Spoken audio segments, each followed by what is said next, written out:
बसंतपुर नामक एक छोटे से गांव में लता और घनश्याम नामक पति पत्नी अपने दो बच्चे पिंकी और चीकू के साथ एक छोटे से घर में रहते थे। घनश्याम सेठ धनीराम के यहाँ खेतों में मजदूरी का काम करता था और लता गांव के एक बंगले में खाना और साफ सफाई का काम करती थीं।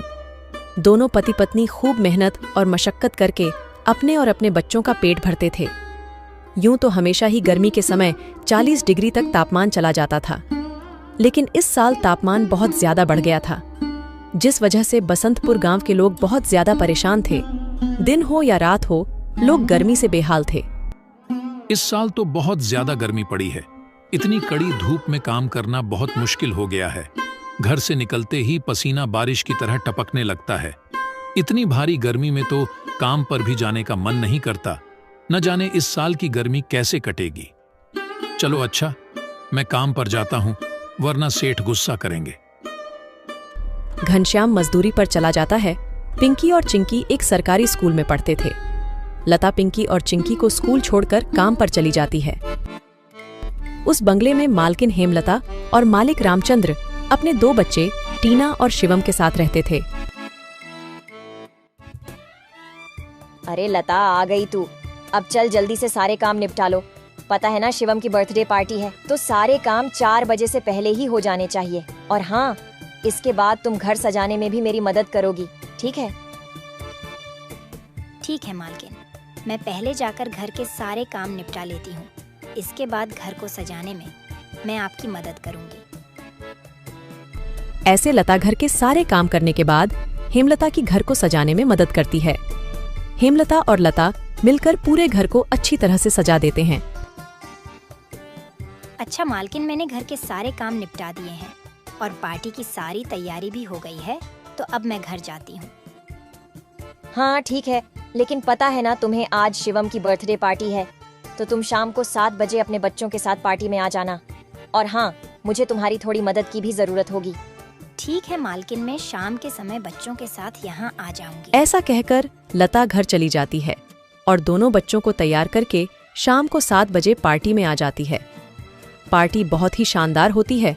लता के बच्चे इतना बड़ा घर देखकर कहते हैं, अरे यार चिंकी, यह घर कितना बड़ा है और कितना सुंदर है। बाहर कितनी गर्मी है, फिर भी इनके घर के अंदर कितना ठंड लग रहा है। पिंकी और चिंकी की बातें शिवम सुन लेता है और वह उनसे कहता है, अरे ये घर ठंडा इसलिए लग रहा है क्योंकि हमारे घर में हर कमरे में एसी लगा हुआ है। ओह, मतलब कि एसी लगाने से घर बहुत ठंडा हो जाता है। दीदी, हम भी अपने पिताजी को अपने घर में एसी लगाने के लिए बोलते हैं ना, हमारे घर में भी बहुत ठंडा लगेगा। चलो बच्चों, इधर आओ, केक काटने का टाइम हो गया है। जब केक काटने लगता है तो पिंकी और चिंकी एसी की ठंडी ठंडी हवा खाते खाते शिवम के कमरे की तरफ चले जाते हैं और शिवम के कमरे के बाहर खड़े होकर एसी की ठंडी ठंडी हवा का मजा लेने लगते हैं। एसी की ठंडी ठंडी हवा खाते खाते वह दोनों कमरे के अंदर चले जाते हैं। दीदी, यह कमरा तो सबसे ठंडा है, इसमें कितनी ठंडक है। और दीदी, यह देखो, यह बिस्तर कितना सुंदर है, बिल्कुल मखमल जैसा। दोनों बेड पर बैठ जाते हैं और ठंडी ठंडी हवा का आनंद लेने लगते हैं। देखते ही देखते 15 मिनट बीत जाते हैं और आराम करते करते कब दोनों की आंख लग जाती है, उन्हें पता ही नहीं चलता। इतने ही देर में अचानक से शिवम की बहन टीना कमरे में आ जाती है। वह पिंकी और चिंकी दोनों को शिवम की बेड पर लेटा देखकर जोर से भड़कती है। ये दोनों मेरे कमरे में क्या कर रहे हैं? माँ इधर आओ, देखो ये दोनों मेरे बेड पर क्या कर रहे हैं। टीना की आवाज सुनकर हेमलता कमरे में आती है। तुम दोनों अभी के अभी मेरे बेड से उठो। पिंकी और चिंकी हेमलता की आवाज सुनकर जग जाते हैं। लता भी हेमलता की आवाज सुनकर भागी भागी चली आती है। क्या हुआ मालकिन? आपकी बहुत जोर से नीचे आवाज आ रही थी। क्या हुआ? ये पूछ, क्या नहीं हुआ? ये देख नहीं रही तू? तेरे बच्चों ने अपने गंदे मेले बदबूदार कपड़ों से मेरा पूरा बेड गंदा कर दिया। तेरे बच्चों ने एसी देखा नहीं कि सोने चले मेरे बेड पे। हद होती है यार। मैं तो तेरे बच्चों को इसलिए बुलाया था कि इनका भी थोड़ा मन लग जाएगा। इन्होंने कभी ऐसी पार्टी लाइफ में देखी नहीं होगी, ये भी देख लेंगे। पर ये तो अपनी औकात ही भूल गए। ये हमारा घर है, कोई धर्मशाला नहीं कि कोई भी भिखारी हमारे कमरे में आ जाएगा और आकर के सो जाएगा। तू अभी के अभी अपने बच्चों को लेकर निकल यहाँ से। और हाँ, कल से काम पर भी आने की जरूरत नहीं है। मालकिन ऐसा मत करो, मेरी बात तो सुनो। बच्चे नादान हैं। मैं वादा करती हूँ आगे से ऐसा दोबारा नहीं होगा। यह मेरी आखिरी भूल समझकर माफ कर दीजिए मालकिन। मुझे काम से मत निकालिए मालकिन। इस काम के सहारे तो मेरा घर चल रहा है। ये तेरी सर दर्द है। अब तू यहाँ पर काम नहीं कर सकती। अब तू अपने बच्चों को ले और यहाँ से निकाल। हेमलता लता और उसके बच्चों को घर से बाहर निकाल देती है और आगे से काम पर आने को भी मना कर देती है। अब लता के पास कोई काम नहीं था। घर का सारा भार अब घनश्याम के कंधों पर आ गया था। हे भगवान, आज तो खाना बनाने के लिए आटा भी नहीं है। अब मैं आटा कहाँ से लाऊं? मेरे पास तो अब और पैसे भी नहीं है। और जो तनख्वाह घनश्याम जी को मिली थी वह सब घर खर्चे में खत्म हो गए। मेरा क्या है? मैं तो पानी पीकर भी सो जाऊंगी, पर बच्चों को क्या? भूखे पेट इन्हें नींद कैसे आएगी? आ गए आप। घर में राशन खत्म हो गया है। आज खाने में कुछ नहीं बना है। कोई बात नहीं, खाना आज मैं अपने साथ लेकर आया हूँ। सेठ जी के यहाँ पर आज दावत थी तो उन्होंने कुछ खाना बच्चों के लिए भी भिजवा दिया है। ऐसे उस रात तो वह सभी खाना खाकर सो जाते हैं। अगली सुबह लता फिर से अपनी मालकिन हेमलता के घर जाती है और उससे थोड़े पैसे उधार मांगती है। मालकिन, मेरे घर में खाने के लिए एक अनाज का दाना भी नहीं है। कृपया आप मुझे थोड़े से पैसे उधार दे दीजिए। तुझे देने के लिए मेरे पास कोई पैसे वैसे नहीं है। मैंने तुझे पहले ही काम से निकाल दिया था, फिर तेरी यहाँ आने की हिम्मत कैसे हुई? जा निकल यहाँ से और आइंदा यहाँ पर अपनी शक्ल मत दिखाइयो। हेमलता की कड़वी बातें सुनकर लता घर वापस जाने लगती है। तभी उसे रास्ते में एक पोस्टर दिखाई देता है। उस पोस्टर को देखकर लता वहीं रुक जाती है। पकोड़े बनाने वाले की जरूरत है। अधिक जानकारी के लिए इस दिए गए नंबर पर कॉल करें। पकोड़े बनाने तो मुझे आता है। अगर यहाँ मेरी नौकरी लग जाए तो घर का खर्च चलाने के लिए कुछ पैसे आ जाएंगे। ऐसा सोचकर लता उस पते पर पहुंच जाती है।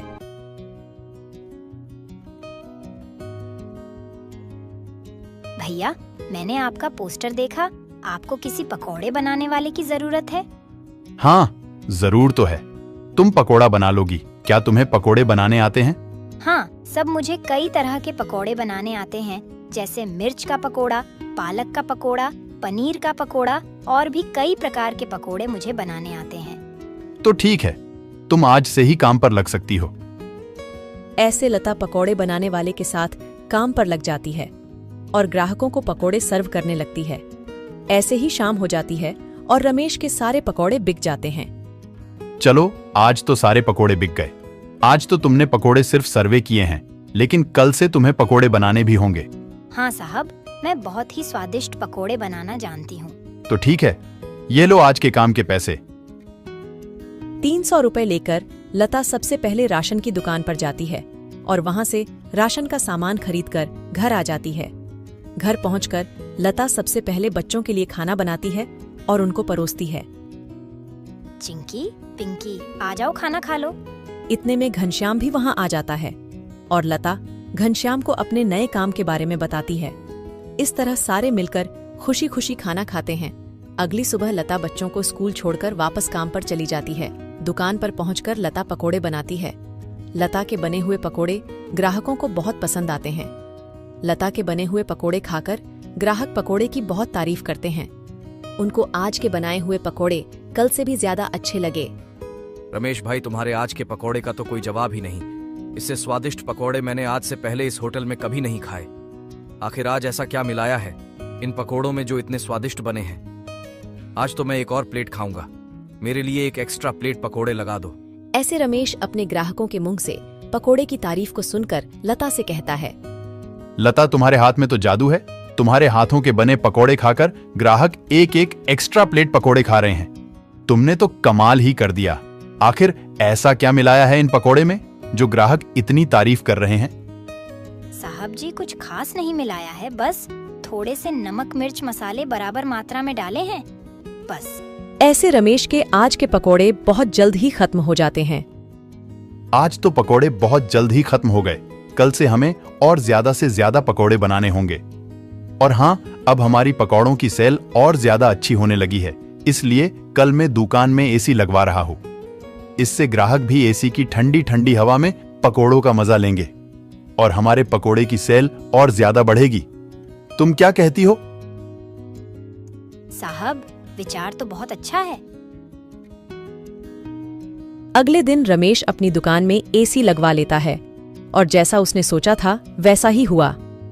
एसी लगने के बाद रमेश के दुकान पर ग्राहकों की संख्या बढ़ जाती है। ग्राहक ठंडी ठंडी हवा में बैठकर पकोड़े खाने का आनंद उठाते हैं। ऐसे रमेश के आज भी सारे पकोड़े बहुत जल्द ही बिक जाते हैं। शाम के समय जब लता घर वापस आती है और वह चिंकी और पिंकी को आपस में बातें करते हुए सुनती है। दीदी, उस दिन पार्टी में कितना मजा आ रहा था ना। कहाँ हम उस दिन एसी की ठंडी ठंडी हवा खा रहे थे और कहाँ आज हम इतनी गर्मी में बैठे हैं। काश हमारे घर में भी एसी होती तो हम भी अभी एसी की ठंडी ठंडी हवा खा रहे होते। इतने में लता अंदर आ जाती है। अरे चिंकी और पिंकी, तुम दोनों क्या कर रहे हो? तुम दोनों ने अपने स्कूल का होमवर्क किया? चलो जल्दी से अपना अपना होमवर्क कर लो। मैं खाना बनाने जा रही हूँ। इसके बाद खाना खाकर जल्दी सो जाना। कल तुम्हें सुबह उठकर स्कूल भी तो जाना है ना। ठीक है माँ, हम स्कूल का काम करके आते हैं। ऐसे दिन बीतते जाते हैं और लता के हालात पहले से ठीक होते जाते हैं। ऐसे ही एक दिन सुबह लता काम पर जा रही होती है, तभी उसे भंगार की एक दुकान दिखती है। उसे दुकान पर कई सारे सामान थे, जैसे कूलर, पंखा, फ्रिज, एसी इत्यादि। लता का ध्यान उस दुकान में रखे पुराने एसी की तरफ जाता है। वह उसे बहुत पसंद आता है। वह उस दुकानदार से बोलती है, भैया, ये एसी का क्या दाम है? मात्र 10,000 रुपए की है। 10,000? ये तो बहुत ज्यादा है। ज्यादा नहीं, ये तो बहुत कम है। ये सेकंड हैंड एसी है। अगर नई एसी खरीदने जाओगी तो 30,000 से कम की नहीं आएगी। अच्छा ठीक है, पर ये सही से तो चलती है ना? हाँ, बिल्कुल सही से चलती है। अगर 6 महीने से पहले ये एसी बंद हो जाती है तो इसकी सारी रिपेयरिंग की सर्विस बिल्कुल फ्री होगी। ठीक है, लेकिन इसका सही सही दाम लगाओ। मैं इसके 8,000 दूंगी। अगर तुम्हें देनी है तो मुझे ये ऐसी 8,000 में दे दो। ठीक है, बताओ कहाँ लगानी है। लता उस आदमी को अपने घर लेकर आती है। वह आदमी लता के घर पहुंचकर एसी को लगा देता है। एसी चालू करते ही ठंडी ठंडी हवा घर में फैलने लगती है। बच्चे भी इस ठंडी ठंडी हवा का मजा उठाते हैं। वह दीदी, क्या मजा आ रहा है। एसी की ठंडी ठंडी हवा, ऐसा लग रहा है जैसे बर्फ की चादर ओढ़ ली है हमने। इतनी कड़ी गर्मी में ये ठंडी ठंडी हवा बर्फ की चादर जैसी लग रही है। घर में एसी के लगते ही बच्चे बहुत खुश हो जाते हैं। घनश्याम भी घर पर आ जाता है। ओह, आखिर तुमने बच्चों की इच्छा पूरी कर ही दी। कैसे ना करती भला। बच्चे तो आखिर मेरी जान है। इनसे बढ़कर मेरे लिए कुछ भी नहीं। एसी लग जाने की वजह से बच्चे बहुत खुश होते हैं और लता की कमाई भी अच्छी होने लगती है। लता के बने हुए पकौड़ों की वजह से रमेश के दुकान पर ग्राहकों की भीड़ लगी रहती थी। इससे रमेश खुश होकर लता की तनख्वाह बढ़ा देता है। थोड़े दिन बाद घनश्याम भी सेठ धनीराम के यहाँ मजदूरी छोड़कर लता के साथ पकोड़े बनाने लगता है। दोनों को रमेश काफी अच्छी सैलरी देता था, जिससे उनका घर खर्च काफी आसानी से चल जाता था। बच्चे पूरी गर्मी ऐसी की ठंडी ठंडी हवा में गुजरते हैं और इस तरह वह लोग अपना जीवन खुशी खुशी जीने लगते हैं।